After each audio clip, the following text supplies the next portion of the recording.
মমতা ব্যানার্জিকে বলতে চাই, তুমি তো খুব বাঙালি প্রীতি দেখাচ্ছ। বাঙালি মানে হিন্দু, বাঙালি মানে মুসলমান, বাঙালি মানে খ্রিস্টান, বাঙালি মানে জৈন, এই বাংলায় যারা বাস করে তারাই বাঙালি, তারাই তো বাঙালি নাকি? তাহলে বাঙালি যদি তোমার অত পীড়িত থাকে, তাহলে বাঙালিদের 26,000 শিক্ষক চাকরি গেল, তারা কি বাঙালি ছিল না? যারা আজকে তামান্না খুন হলো, সে কি বাঙালি ছিল না? তোমার বকটুয়ে যে আগুন লাগিয়ে পুরনো হলো, সে কি বাঙালি ছিল না? আজকে যে মানুষ এই যে ল কলেজে যৌন নির্যাতন হলো, তারা কি বাঙালি ছিল না? আজকে প্রাইমারি টিচাররা চাকরি যাবে যাবে অবস্থা, তারা কি বাঙালি নয়? আজকে তুমি বলো অভিষেক ব্যানার্জি বাঙালি? যদি বাঙালি হয়ে থাকে তাহলে তার বউ বাংলার বুকে বউ জুটলো না কেন? বাংলার বুকে তুমি তো পিসি, বাংলার বুকে একটা তোমার বউ জুটলো না? অভিষেকের জন্য তাকে ইডলিকা ধোসাকে বিয়ে করতে হলো।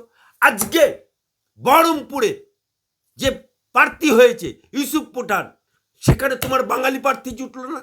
ইউসুফ পাঠানকে কেন তুমি করলে? আজকে আসানসোলে শত্রুঘ্ন সিনহা, বিহারী বাবু তুমি প্রার্থী করলে, সেখানে তুমি বাঙালি প্রীতি দেখালে না? আজকে বর্ধমান দুর্গাপুর লোকসভায় কীর্তি আজাদ বাইরে থেকে নিলে, কোন বাংলা থেকে কীর্তি আজাদ জন্মেছে? ইউসুফ পাঠান কোন বাংলার ছেলে?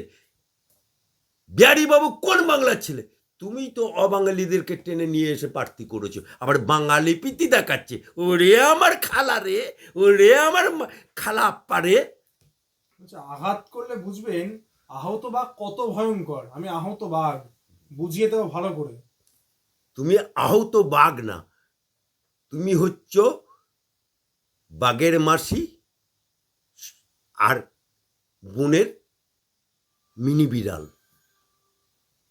বারবার তাহলে উনি কেন এরকম কেন্দ্রকে আক্রান্ত, মানে এরকম অ্যাটাক করছে? খালি ঘোড়া ভং ভং করে বেশি আওয়াজ হয়, খালি ঘোড়া ঢং ঢং করে আওয়াজ হয়, ভরা ঘোড়া আওয়াজ হয় না। কারণ উনার মনে এই ভয়টা চলে এসছে যে বাংলার বুকে রোহিঙ্গা যদি ভোটার লিস্ট থেকে বাদ যায়, তাহলে কিন্তু মমতার খাটিয়া খাড়া।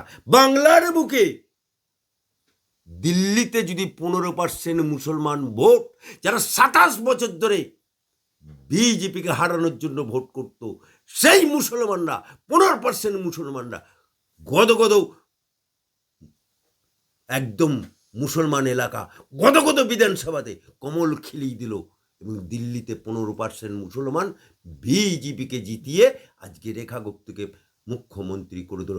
আর বাংলার 30% মুসলমান যদি পাল্টি খেয়ে যায় আর কমল খিলিয়ে দেয়, তাহলে মমতা বুবুর লোকেরা কি করবে? আল্লাহকে দে দে বাবা বলে কি ভিক চাইবে? শেষ একটা প্রশ্ন, আচ্ছা তুই তো করে লাস্ট তুই তো করেই করছে বিজেপিকে। মনে হয় যে তুই তো করে বলছে বিজেপি তৈরি থাক, খেলা হবে, লজ্জা নেই। সিপিএম শূন্য থেকে মহাশূন্য হবে, আর বিজেপির সঙ্গে হাত মিলিয়ে আবার খুনের রাজনীতি করছে, বাঙালিকে হত্যা করা দেখে নেব। তৈরি থাক বলছে বিজেপিকে। আমি মমতা ব্যানার্জিকে বলতে চাই, মমতা ব্যানার্জি, তোমার দলের প্রতিষ্ঠা দিবস 1 জানুয়ারি এবছর ভাঙড়ে কেলাকেলি হলো। কার কেলাকেলি হলো? কি কেলাকেলি হলো? আরাবুল ভার্সেস শওকত মোল্লা, অর্থাৎ মোচো মানে কেলাকেলি, টিএমসি ভার্সেস টিএমসি। আজকে ভাঙড়ে যে খুন হলো, সেও মুসলমান, টিএমসি। আবার যে খুন করলো, সেও টিএমসি। আজকে বাংলার বুকে মরছে মুসলমান, মারছে মুসলমান, জেল খাচ্ছে মুসলমান, ডিম খাচ্ছে মমতা ব্যানার্জি।